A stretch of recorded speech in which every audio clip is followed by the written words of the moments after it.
Hey guys, it's about time to dust off the bow for the year. The fall is coming very soon, and like I said, I'm going to hunt this year, so I need to start shooting regularly. I put a mushroom you saw and a spot on the hay bale, so I'm going to shoot at those. I'll set you guys up to watch. I wanted to let you guys know, I know a lot of y'all were excited about this. I was obviously too. My dirt guy didn't show up yesterday.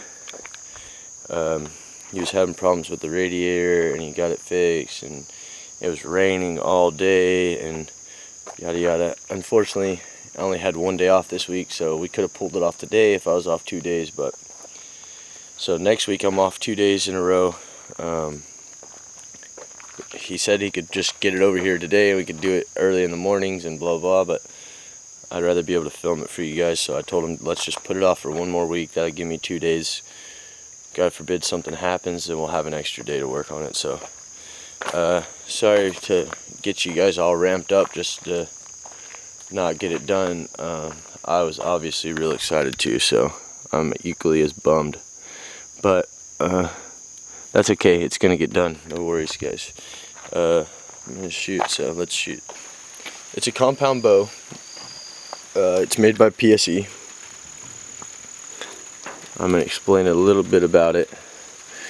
This right here in the front is for vibration reduction. It's just rubber to eat the vibration. Same thing with these little dills right here and right here. Alright, this right here on the back is my quiver that just holds the arrows. Okay, this thing is my release. This part wraps around my wrist, and when I'm ready to hit, I fire the trigger. It's super sensitive, it releases it. Alright. This part right here is called a whisker biscuit, and it just holds your arrow steady in that spot. This part right here is actually kind of an old school rest, but you guys know I don't have to have the newest, nicest stuff. This part that I'm pointing to right here is my sights. So there's different pins, different colored pins, and those all represent a different distance.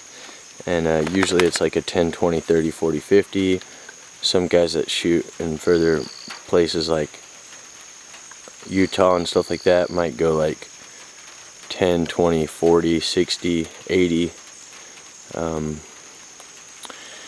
So the last thing I'm going to show you, this little loop right here on the back, that's where my my trigger hooks to. Alright, and then the last thing is this little piece right here, and what it is a peep sight. So maybe you'll be able to see whenever you see me draw it back, but basically what I'm doing is when I draw the bow back, I look through this little hole and down through those pins. I put that on the target and pull the trigger. Right. On the arrow, this is called fletching. It's basically just like, it used to be a feather, now it's just little rubber. This one's torn. This one right here is torn. These are gonna fly a little wild. These three, and they should be pretty accurate. They make different style arrow tips. This is more of a target tip. They also have blunt tips for small game and razor sharp tips for bigger game. So this is just a practice tip that I have, and I'll use a razor tip for hunting. Over here. Come here.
I was shooting for 10 yards, and I guess it's closer to 15, so this time I'm going to shoot at 15.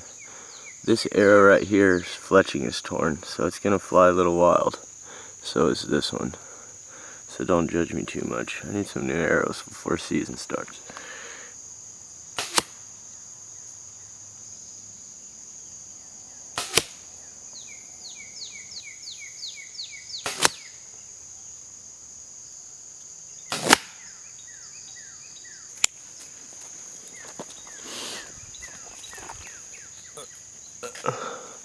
This one actually has good fletching, so I don't really have an excuse for missing. But I technically hit it with that one. Ooh.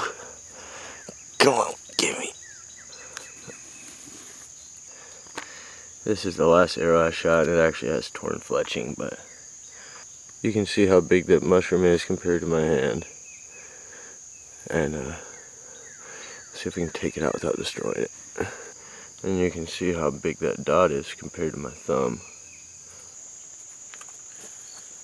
So basically, as easy as this works, to be accurate with a bow, you need just a couple things. Obviously, make sure that you keep your sights and everything clear and not getting damaged. I haven't shot this bow, and it's dead on, so I know that it doesn't get tampered with. As long as it's set, it stays set. But the most important thing is that you have to do it the same way every time, and so we use different techniques to do that as archers. And it's really, once you learn the techniques to use, it's pretty easy to get good at, and it's fun to get good at. So this bow right now, I found one on Facebook Marketplace for $250. That's what I paid for this one probably like 3 or 4 years ago. If you include a bow, arrows, a target of some kind, and a trigger, you could probably get into the hobby for around $500 roughly. So as long as you don't go crazy, and you know, there's bows on the market for $1,800, but yeah, so if you guys are interested, look into archery. It's a good time. I've got to get some more reps in before I leave for work, so I'm gonna let you go. Sorry about the dirt work. I promise we're gonna get it done. I guess it'll be next week, so I won't tell you in advance this time. I'll just show the video of the dirt work so I don't get anybody hyped in case, God forbid, something happens. So, alright guys, I love you. Thanks for watching.